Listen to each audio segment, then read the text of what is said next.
Hi everyone. ఇక్కడ పూజ జరుగుతుందండి. మీకు తెలిసిందే కదా, ఇప్పుడు మాలాయ పక్షాలు నడుస్తున్నాయి కదా. ఈ 15 రోజులు మనం పెద్దల్ని ఆహ్వానిస్తాం కదండి మన ఇంటికి.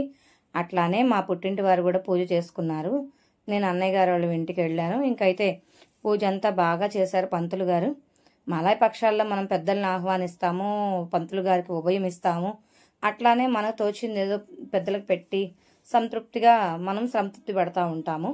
కాకపోతే ఈరోజు కొన్ని విషయాలు పంతులు గారు వివరంగా చెప్తుంటే నాకు అనిపించింది, మాలాయ పక్షాల పూజ కంపల్సరీ చేసుకుంటేనే మంచిది. ఎందుకు అంటే మనం ఎవరికైనా శారదకర్మను చేసేటప్పుడు విడిగా వాళ్ళకు వచ్చినప్పుడు వాళ్ళకే చేస్తాం, లేదా మన పుట్టింటి మన ఎవరైతే చనిపోయారో వాళ్ళ దాయాదులకు చేస్తాము. ఇక్కడైతే అలా కాదు. మా అమ్మగారి పుట్టింటి వారికి, మా నాన్నగారి పుట్టింటి వారికి, వంశంలో ఎవరైతే పెద్దవాళ్ళు ఉంటారో మన వంశంలో వాళ్ళకి, ఇంకా ఎవరైనా సరే ఈ నీళ్లు వదలని వాళ్ళు, ఎవరైనా తర్పణం అందని వాళ్ళు ఉంటారేమోనమ్మా. మీరు ఎవరికి చెయ్యాలనుకున్నా మొత్తం అందరి పేర్లు చక్కగా వివరంగా చెప్పండి, నేను దగ్గరుండి అన్ని వైనంగా చేయిస్తాను అని చెప్పారు. అదేంటి పంతులు గారు అట్లా చేయొచ్చా చెందొచ్చా అనే డౌట్స్ కొన్ని అడుగుతా ఉంటే ప్రతిదీ చక్కగా మనకు అర్థమయ్యేటట్టు చేపించారు. నాకైతే అనిపించింది మాలాయ పక్షాల్లో పూజ అంటే ఇదేనేమో మరి అని చెప్పేసి. ముత్తైదువులకు మళ్ళీ సపరేట్గా చేయించారు. అంటే కొంతమంది మన పెద్దవాళ్ళు కానీ, ఇటు అమ్మగారు నాన్న తరపు ఉన్నవాళ్ళు ఎవరన్నా ముత్తైదువులు చనిపోయినా మళ్ళీ వాళ్ళకి సపరేట్గా పెట్టించి చేయించటం నాకైతే చాలా మంచిగా అనిపించింది. ఎందుకంటే ఇవన్నీ మనం చేసేటప్పుడు చేయాలంటే ఇవన్నీ కుదరవు, ఇట్లాంటి టైంలోనే చేసుకుంటాం కాబట్టి. అదిగాక దీని గురించి కొంచెం కథలు కూడా ఉంటాయి కదండి. ఇట్లా ఇది పెద్దల గురించి ఇట్లా వాళ్ళు ఎదురు చూస్తూ ఉంటారని ఏదో చెప్తూ ఉంటారు కదా, మన కోసం మన వాళ్ళు ఎప్పుడు నీళ్ళు వదులుతారా, మనకి ఎప్పుడు ఆహారం పెడతారా అని పితృదేవతలు ఎదురు చూస్తూ ఉంటారు కదండి.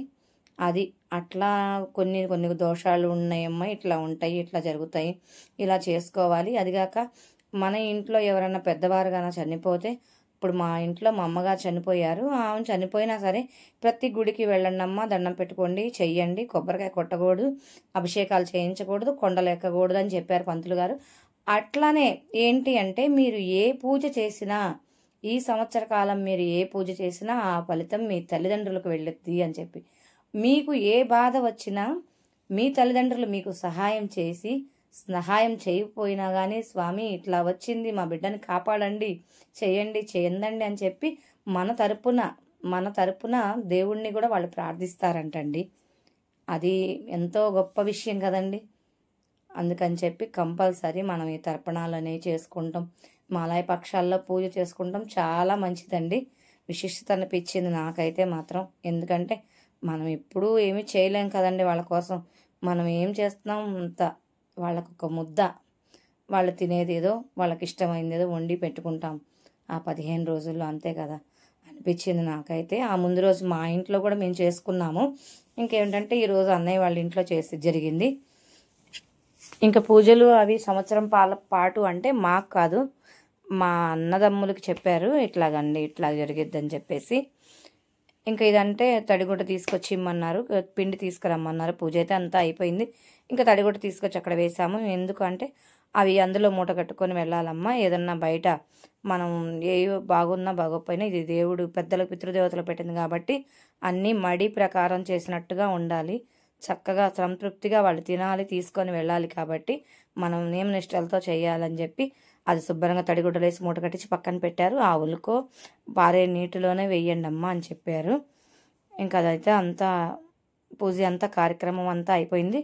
అది అయిపోయాక మళ్ళీ అక్కడ దీపారాధన చేసుకొని పెద్దల దగ్గర వాళ్ళకి గారెలు పొంగలి అవన్నీ వండామని చెప్పాం కదండి.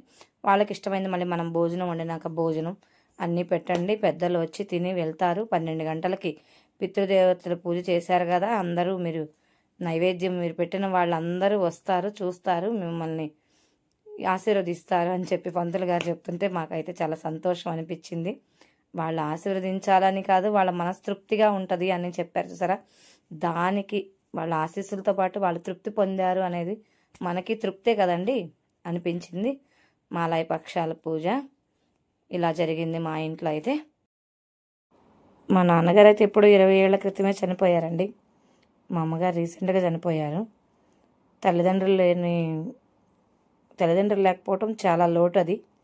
అది మాత్రం వాళ్ళదే కదండి ప్రథమ స్థానం, తర్వాతే ఏదైనా.